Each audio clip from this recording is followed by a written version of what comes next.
beaucoup. Bien, nous allons clore cette journée par une lecture. Nous avons rendu ce matin hommage par la lecture d'un extrait d'Ainsi soit-elle de Benoît Groult par Tiffaine D. Benoît Groult, donc, qui a été marraine de FDFA. Nous rendons hommage à une autre marraine disparue de FDFA, Françoise Héritier. C'est Stéphanie Duncan, qui est journaliste à France Inter et qui est chargée d'une émission historique que personnellement j'adore. Je n'en rate jamais, autant en porte histoire, le dimanche soir. C'est elle qui va lire un extrait. En fait, c'est un montage de petits extraits du sel de la vie, qui est un petit livre où Françoise Héritier a évoqué des moments heureux ou tout simples et simplement des souvenirs allant de l'enfance jusqu'à la fin. Voilà. Et ça s'appelle Le sel de la vie et je vous le recommande. Stéphanie Duncan.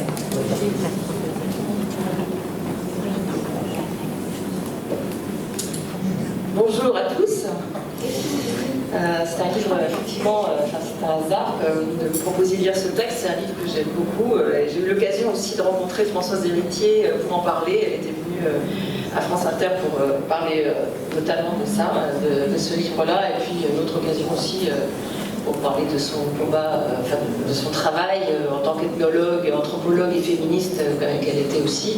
Et c'était une femme âgée déjà, et en même temps extrêmement une énergie, une intelligence, une vivacité, une gentillesse aussi extraordinaire.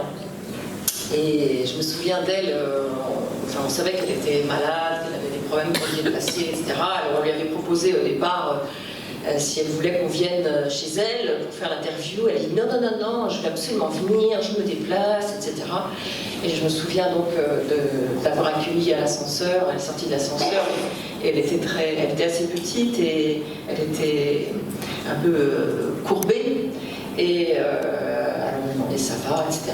Et puis elle me dit mais vous savez maintenant que je suis comme ça, que je suis de plus en plus courbée, je ne sais pas comment elle l'a dit, elle est beaucoup plus drôle que ça, je suis cassée en deux, je ne sais pas comment elle l'a dit, mais c'était drôle. Et puis elle me dit mais je m'intéresse énormément aux pieds, aux chaussures. Voilà, c'était la femme qui était tout le temps dans une curiosité, une vivacité. C'est l'ethnologue, l'anthropologue qui regarde ce qu'elle voit, qui s'intéresse à tout. Tout est matière à réflexion, à intelligence, voilà. Et donc elle était venue aussi parler de ce livre, Le sel de la vie, qui est un petit livre merveilleux sur l'amour de la vie. Enfin, le sel de la vie, c'est voilà. Et donc c'est une chance qu'on me propose de lire un extrait de ce livre. C'est une énumération qui suit, une simple liste, en une seule grande phrase, qui est venue ainsi toute seule par un coup, comme un grand monologue murmuré. Il s'agit de sensations, de perceptions, d'émotions, de petits plaisirs, de grandes joies, de profondes désillusions parfois et même de peine, bien que mon esprit se soit tourné plutôt vers les moments lumineux de l'existence que vers les moments sombres, car il y en a eu. Chuchoter au téléphone, prendre des rendez-vous des années à l'avance, se palmer devant le sourire de Brad Pitt, l'ingénuité de Marilyn Monroe, la grâce d'Audrey Hepburn, flâner dans les rayons d'un grand magasin, rouler en jeep sur des pistes défoncées, manger à main nue un croupeton autour du plat, avoir peur au cinéma, prendre sans vergogne la plus belle pêche du plateau de fruits, assister à un beau match de rugby, jouer à la belote ou au rami ou au yams ou aux petits chevaux ou au domino, être mauvais joueur avec de mauvais joueurs, avoir un parapluie quand il faut, traîner des pieds dans les feuilles mortes, sourire tendrement à la photo de sa grand-mère, essayer de saisir le moment où on s'endort, sentir le poids de son corps recru de fatigue dans le lit, dormir sur l'épaule de quelqu'un, manger un sandwich dans la rue, marcher sur du sable chaud mais pas trop, faire pipi dans la nature, être ému aux larmes, hurler de joie devant un tir irrattrapable au football, se moquer des convenances, avoir les yeux plus gros que le ventre, se sentir mal et ouvrir des yeux sur des visages amis, attendre le facteur, crier pour entendre l'écho, l'écho, l'écho, l'écho, enlever une croûte de son genou sous l'œil dégoûté des parents, avoir eu en une fois 18 en maths, avoir le dernier mot, boire les paroles de celui qu'on aime, contempler James Stewart dans un bon western, réconforter l'infirmière qui ne trouve pas la veine, trouver l'interne craquant, éplucher un artichaut, trouver de belles lunettes de soleil, s'étrangler avec un pili patte d'oiseau, rétorquer sèchement aussi s'il le faut, redouter sur son pantalon blanc une tache intempestive écarlate, l'éviter et rentrer à temps chez soi, boire à la bouteille ou à la régalade, déboucher une bouteille avec un cep de vigne et faire vibrer fortement le clop que fait le bouchon, rêver d'avoir des jambes longues et fines,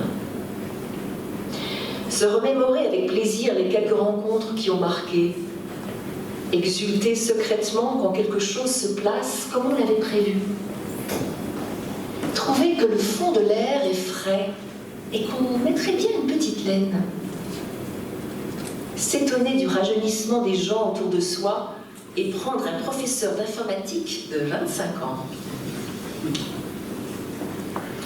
Détester avoir les cheveux dans la figure ou du rouge à lèvres ou le cou enserré dans des écharpes nouées ou un sac à main porté au pli du coude. Savoir que réfléchir fait passer le temps à toute allure et qu'on en sort tout décontenancé. Avoir fait de somptueux bouquets d'hortensias. Répondre par un sourire à la délicieuse... Non. Répondre par un sourire à la silencieuse interrogation des tout petits bébés. Mais qui es-tu? Ce livre plaide pour que nous sachions reconnaître non pas seulement une petite part d'ingénu d'enfance, mais ce grand héros d'affect qui nous forge et continue sans cesse de nous forger, être sensible que nous sommes, pour que nous ne soyons pas simplement obnubilés par des buts à atteindre, des carrières à faire, des entreprises à commencer, des rentabilités à assurer, en perdant de vue le « je » qui est en lice. Il faut se garder du temps pour constituer ce florilège intime de sensualité, substrat fondamental de la condition humaine. Il nous faut tout faire pour conserver au fil de l'existence cette faculté créatrice de sens, voir, écouter, observer, entendre, toucher, caresser, sentir, humer, goûter, avoir du goût pour tout, pour les autres, pour la vie. Voilà, merci beaucoup Stéphanie.